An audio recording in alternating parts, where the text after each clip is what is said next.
Hello students, today we are discussing here the interesting topic of statistical physics that is beta parameter.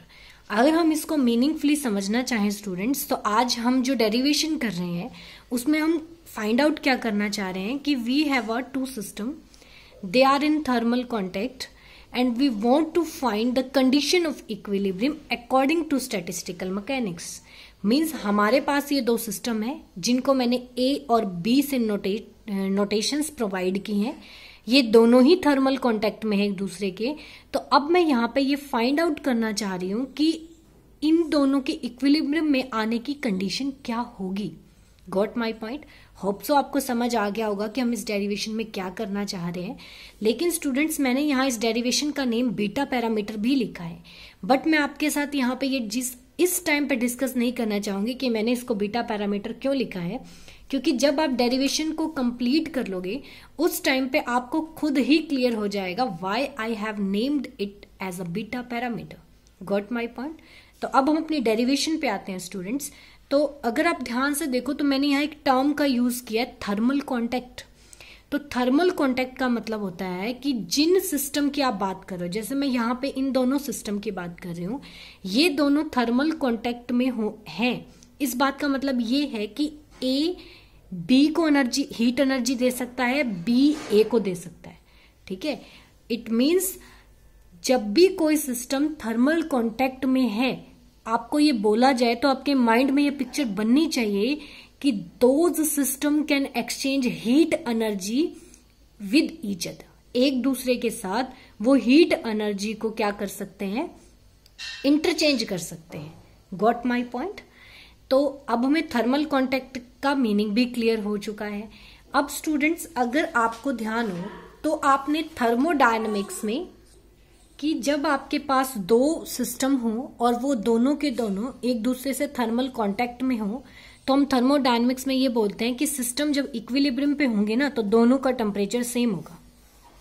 ये definition हमने thermodynamics में बहुत पढ़ी है students. अब यहाँ पे मैं स्टैटिस्टिकल अप्रोच लगा के ये बताना चाहती हूँ कि स्टैटिस्टिक्स का कौन सा पैरामीटर इक्विलिब्रियम की कंडीशन में इक्वल होगा. समझ में आ गया कि थर्मो के अकॉर्डिंग तो अगर सिस्टम थर्मल कांटेक्ट में है तो उनके टेम्परेचर इक्वल हो जाएंगे, तो हम कह देंगे कि वो इक्विलिब्रियम में आगे जी.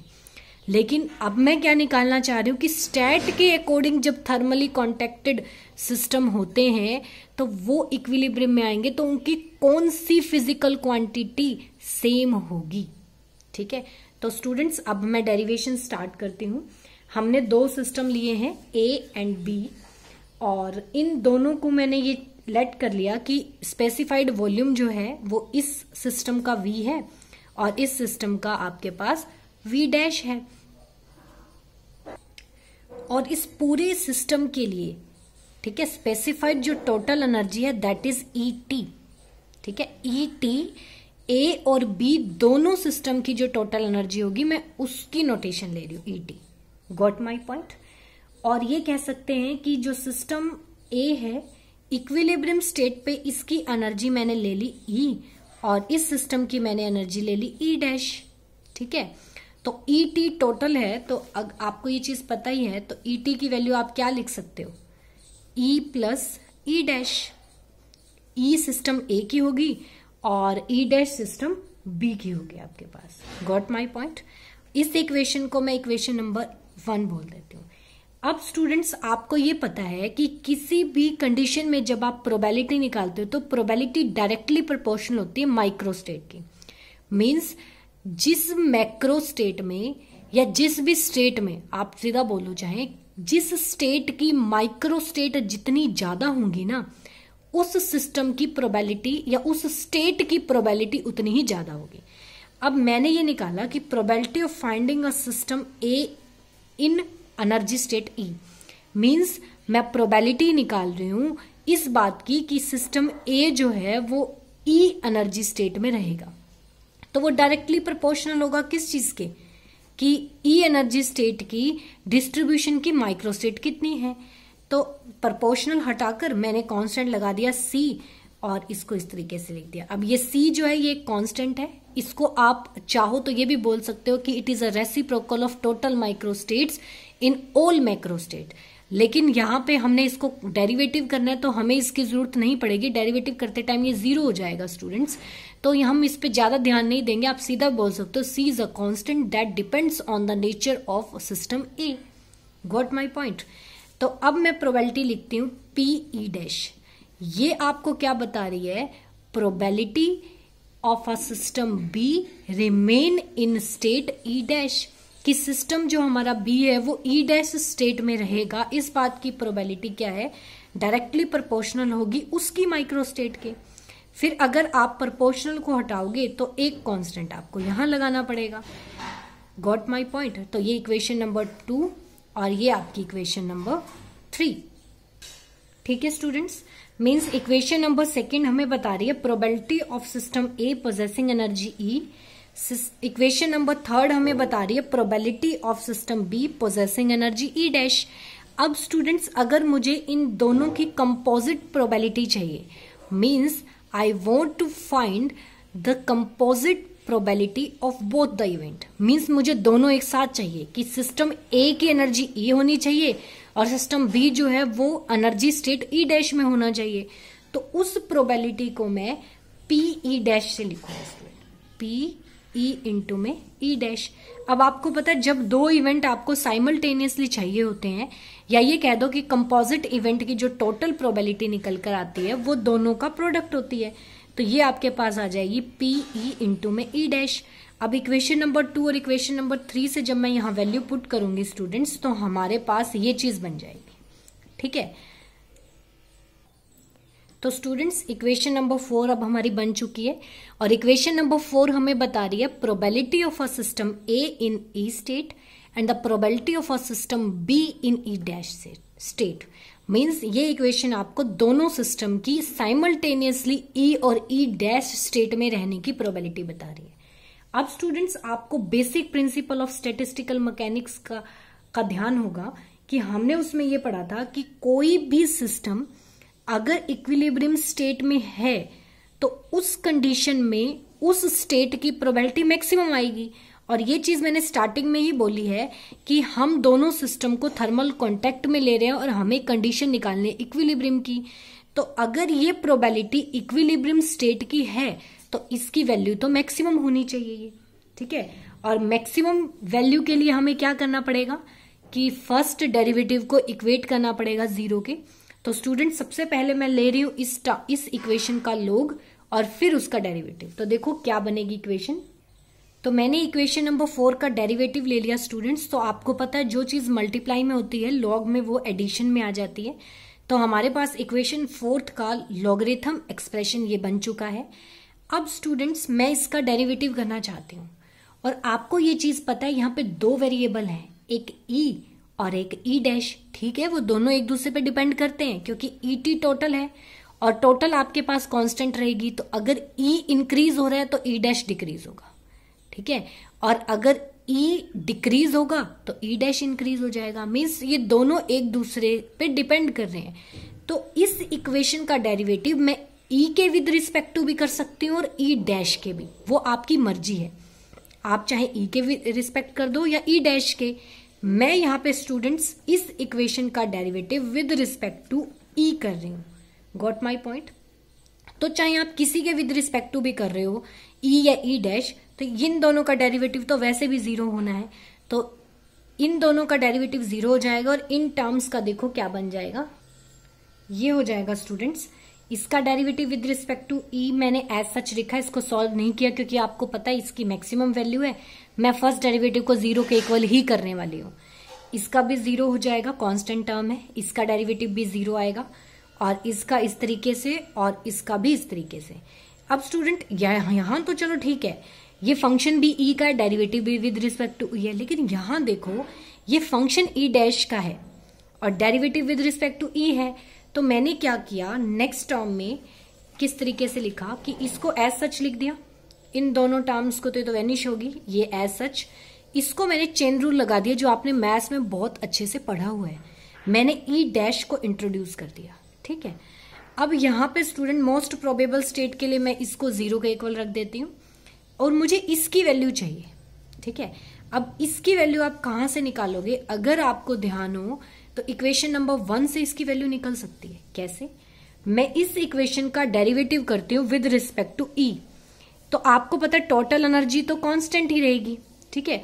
तो टोटल एनर्जी का डेरिवेटिव चाहे आप विद रिस्पेक्ट टू ई करो चाहे ई डैश करो, कोई चेंज नहीं आना। तो इसका डेरिवेटिव 0, इसका डेरिवेटिव करोगे तो 1 क्योंकि विद रिस्पेक्ट टू ई कर रहे हो, और इसका करोगे तो आएगा करली ई डैश बाय करली ई।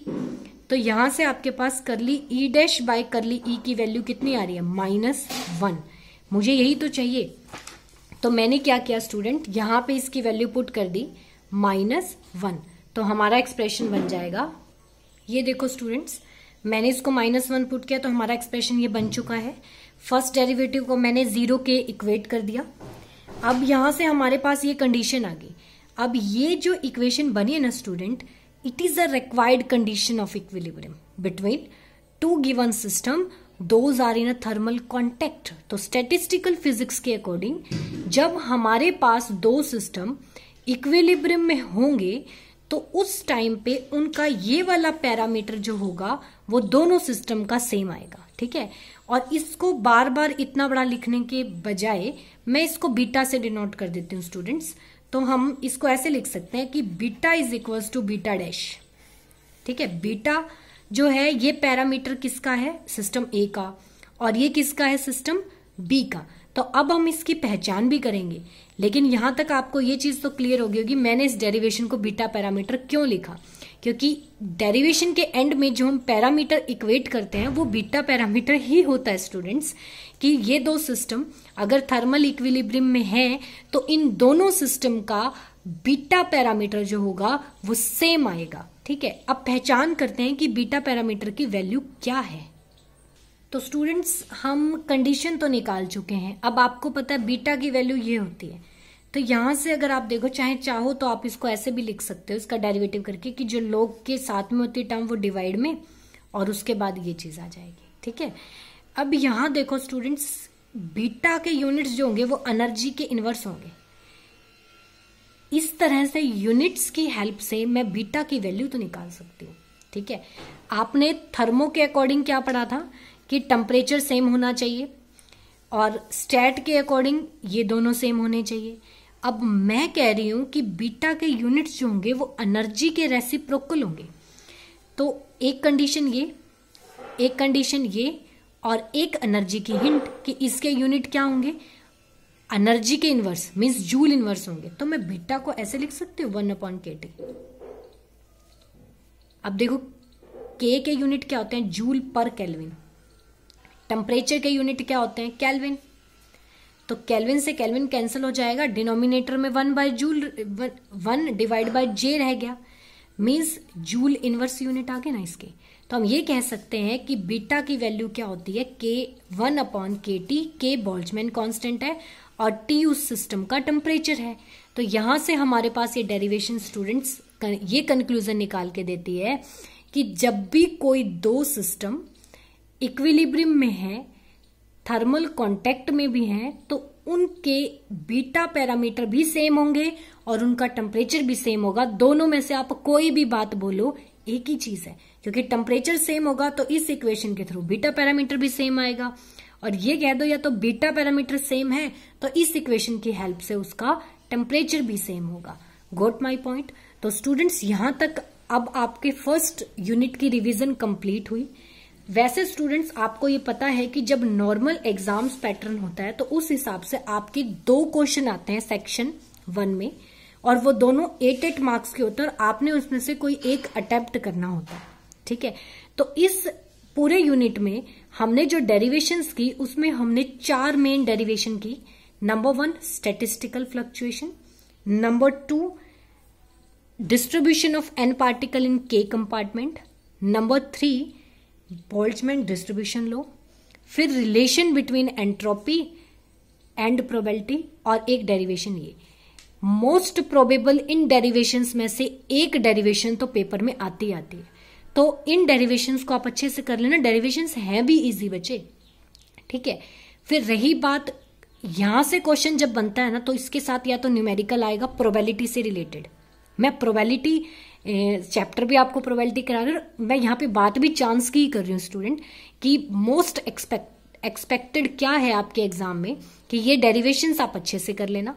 इन डेरिवेशन से क्वेश्चन बनता है, एक तो बनेगा ही बनेगा, और एक क्वेश्चन मेरे अकॉर्डिंग हो सकता है कि वो प्रोबेबिलिटी के बेसिक कंसेप्ट में से आए, और वो क्वेश्चन फुल फ्लैश 8 मार्क्स में देखने के चांस बहुत कम होते हैं, उसमें पार्ट्स बन के आते हैं, ठीक है। जैसे relation between priori probability and statistical probability, या कॉइन को टॉस किया आप चांसेस निकालो, डाइस को थ्रो किया आपने, या फिर 2 बॉक्सेस हैं उसके अंदर पार्टिकल अरेंज करने हैं, माइक्रो स्टेट क्या होती है, मैक्रो स्टेट क्या होती है, इस टाइप से 4 5 मार्क्स के क्वेश्चन बनते हैं, तो वो हमेशा पार्ट में बनते हैं। और यहां से अगर लास्ट से डेरिवेशन का क्वेश्चन आ रहा है तो इसमें चांस ज्यादा होते हैं कि ये 8 मार्क्स में डायरेक्ट आए। गोट माई पॉइंट? मीन्स डेरिवेशंस अच्छे से कर लो, न्यूमेरिकल कर लो, तब भी वो सेक्शन निकलता है। प्रोबेबिलिटी वाला अगर आप कंसेप्ट कर रहे हो तो स्टूडेंट्स वैसे देखा जाए तो यूनिट कोई ज्यादा लेंथी नहीं है। स्टार्टिंग में तो प्रोबेबिलिटी के बेसिक्स ही हैं, तो उनको आप अच्छे से कर लेना, वहां से न्यूमेरिकल निकलने के ज्यादा चांस रहते हैं। लास्ट में सिर्फ 4 डेरिवेशंस हैं, उनको अच्छे से कर लेना, तो मतलब ही नहीं बनता कि आपका इसमें से कोई क्वेश्चन अटेम्प्ट ना हो। Got my point? फिर भी अगर आपको कोई डाउट हो तो आप मुझसे पूछ सकते हैं।